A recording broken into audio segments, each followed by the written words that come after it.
Hello students, आइए पढ़ते हैं आरोह गद्य खंड का अगला पाठ गलता होगा, जिसके लेखक हैं शेखर जोशी जी। यहाँ पर लेखक ने एक ऐसे लड़के के बारे में बताया है जो पढ़ने में बहुत होशियार है, जिसका नाम मोहन है और उसके पिता का नाम है वंशीधर जी। वंशीधर जी का जो व्यवसाय है वो पुरोहिताई है। पुरोहिताई अर्थात वो एक पुरोहित हैं और पूजा पाठ का कार्य करते हैं। उसी से वह अपना घर चलाते हैं, गुजर बसर करते हैं। बुजुर्ग हो चुके हैं, इसलिए वह चाहते हैं कि अब जो पूजा पाठ के नियम हैं वह उनसे नहीं हो पाते और वह सारे नियम या पूजा पाठ के जो कार्य हैं वह उनके जो कार्य है उनका बेटा करे।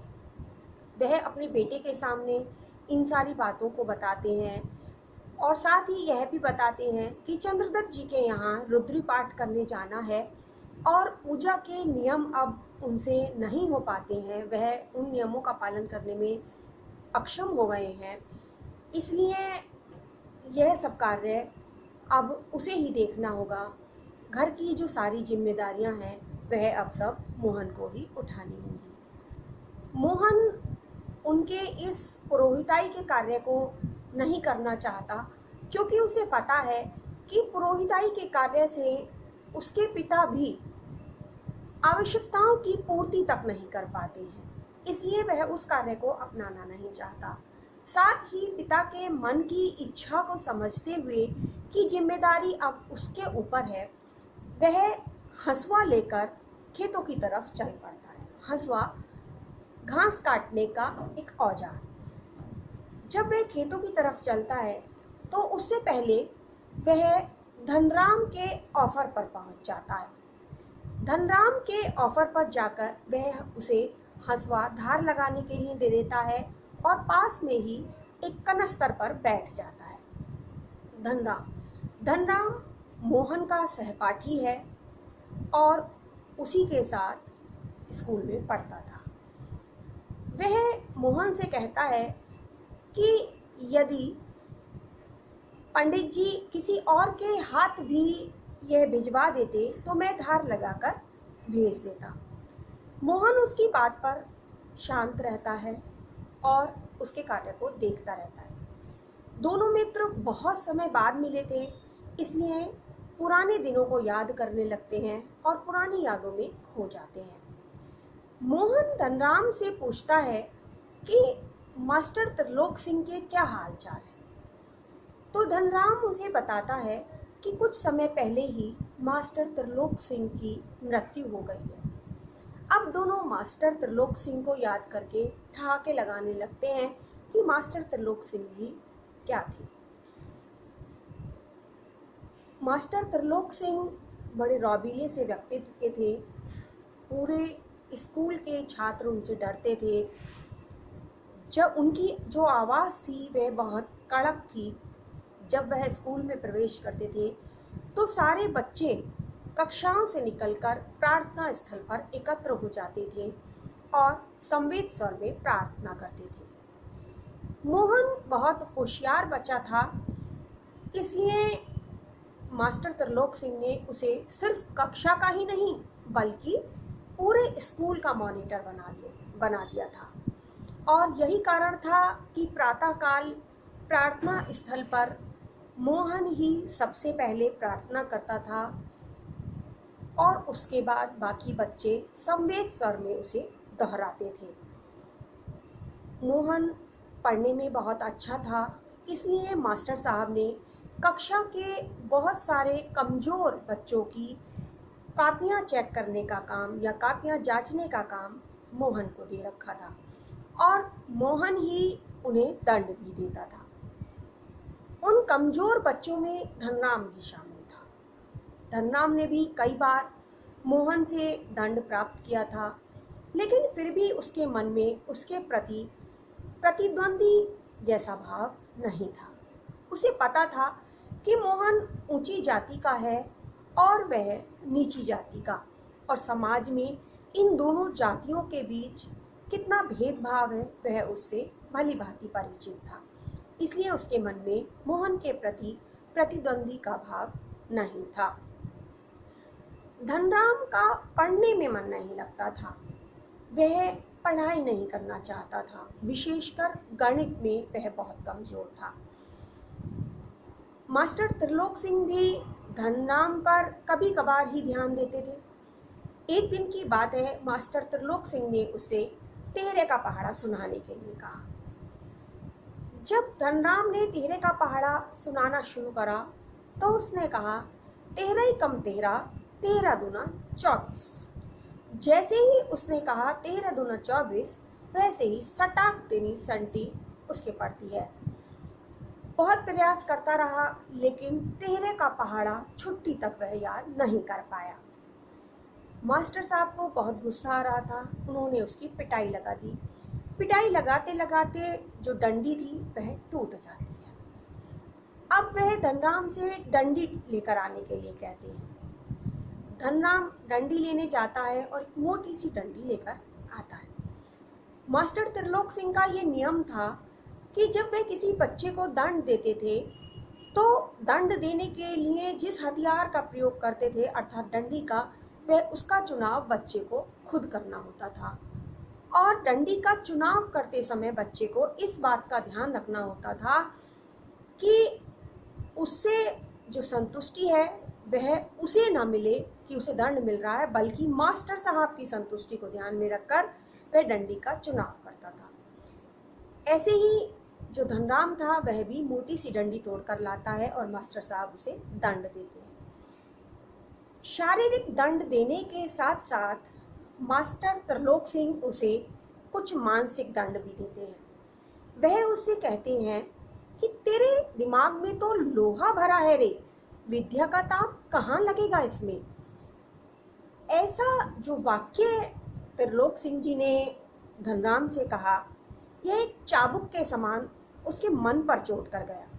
चाबुक सिर्फ शरीर पर चोट करता है, लेकिन यह वाक्य उसके मन पर चोट कर गया और वह उससे बहुत आहत हुआ।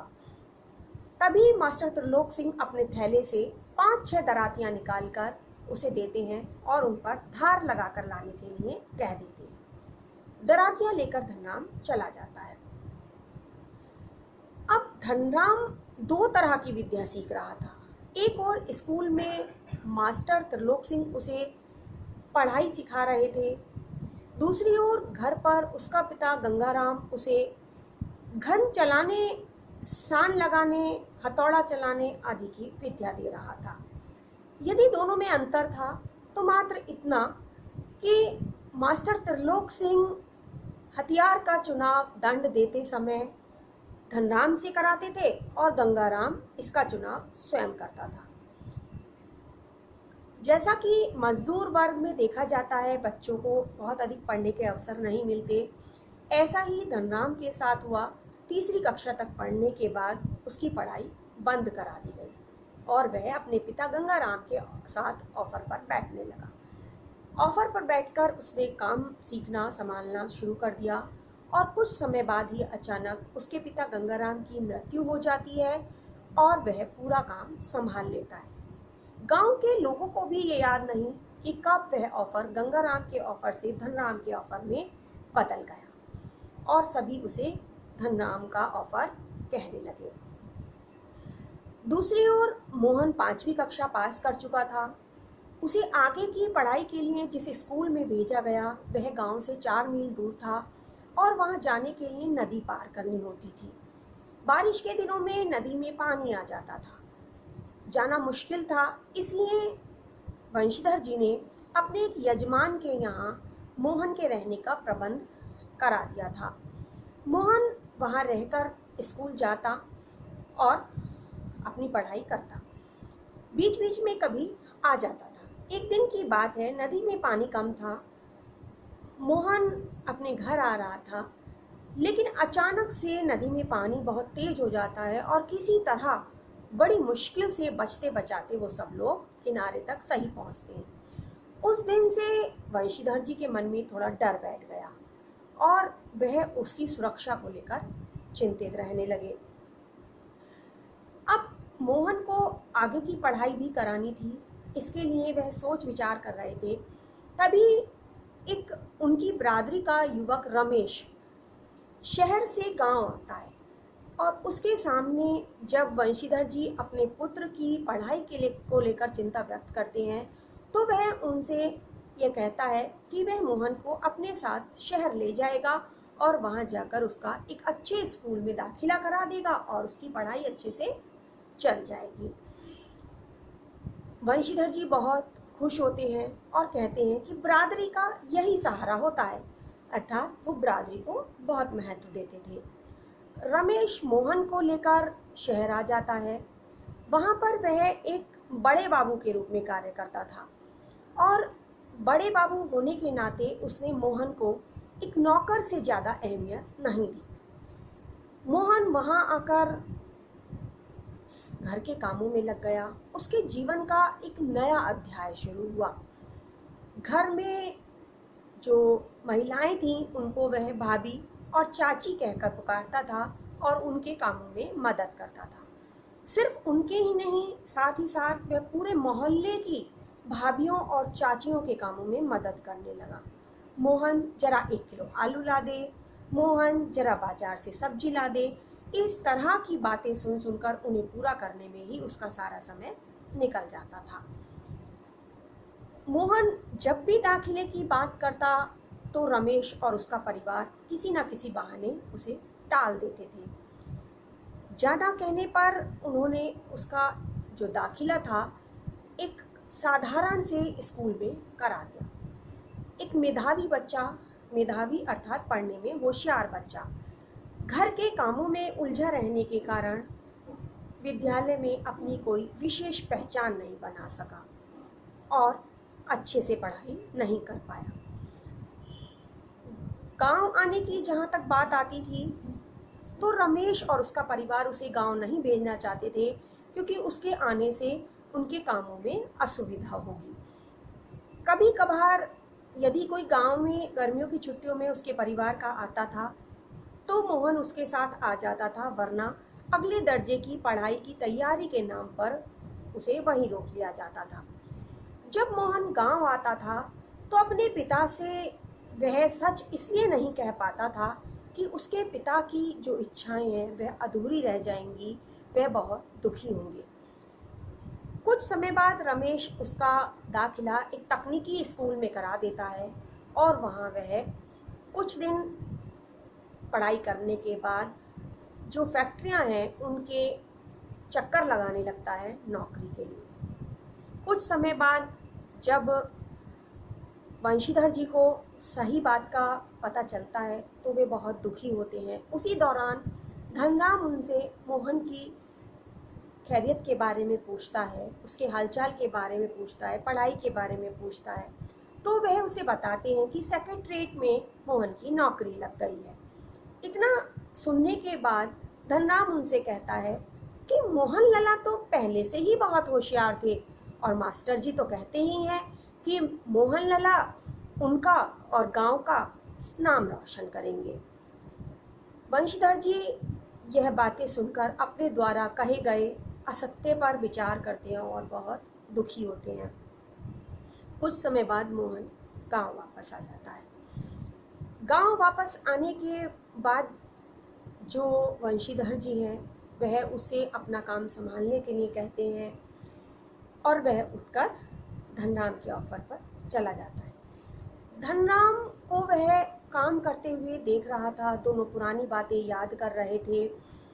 उसी दौरान जो मोहन है वो देखता है कि धनराम एक लोहे की छड़ को आग में जलाकर गोल करने का प्रयास कर रहा है, लेकिन बहुत कोशिश करने के बाद भी वह उसे सही गोलाई नहीं दे पा रहा है। उस समय वह उस कनस्तर से उठता है और एक दूसरी पकड़ से उस लोहे की छड़ को अच्छे से पकड़कर उस पर कुछ गिनी चुनी चोटें मारता है और उसे सही गोलाकार रूप दे देता है।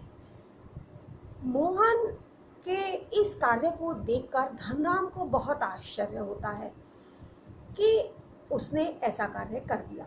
कारण यह था कि पहली बात तो उस समय के समाज की जो सोच थी उस आधार पर ऊंची बिरादरी के लोग नीची बिरादरी के लोगों के पास, विशेषकर टोले वाले लोगों के पास नहीं आते थे, और आते थे तो अपना काम खड़े खड़े कराते थे और चले जाते थे।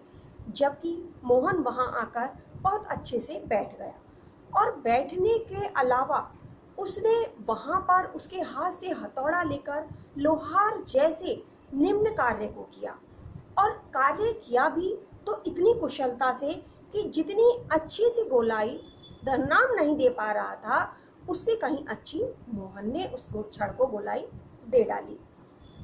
उस समय धनराम मोहन के चेहरे को देख रहा था, और देख रहा था, महसूस कर रहा था कि उसके चेहरे पर एक सृजक की चमक थी, एक कुछ नया कर जाने वाले की चमक थी। उसके मन में ना ही तो जाति धर्म का कोई भाव था, ना ही बड़े और छोटे का कोई भेदभाव था कि उसने बड़ी जाति का या ऊंची जाति का होकर उसने निम्न वर्ग का कार्य किया। ऐसा कोई भाव भी उसके चेहरे पर नहीं था, बल्कि उसके चेहरे पर एक सृजक की चमक थी, कुछ नया कर जाने वाले की चमक थी। तो इस पाठ के माध्यम से लेखक हमें यही बताना चाहते हैं कि जाति बिरादरी, ऊंची नीची, बड़ी छोटी कुछ नहीं होती, बल्कि सभी व्यक्ति समान होते हैं। यदि फर्क है, अंतर है, तो सिर्फ हमारी सोच का। जैसा कि वंशीधर जी की सोच थी कि धनराम निम्न जाति का है, ऐसी ही सोच मास्टर त्रिलोक सिंह की थी कि धनराम नीची जाति का है। वहीं दूसरी ओर पुरोहित खानदान का पुत्र होने के बाद भी मोहन की सोच ऐसी नहीं थी कि धनराम निम्न जाति का है। उसकी सोच मात्र इतनी थी कि वह उसका सहपाठी है, वह उसका मित्र है। और यहीं पर हमारा पाठ समाप्त होता है। धन्यवाद।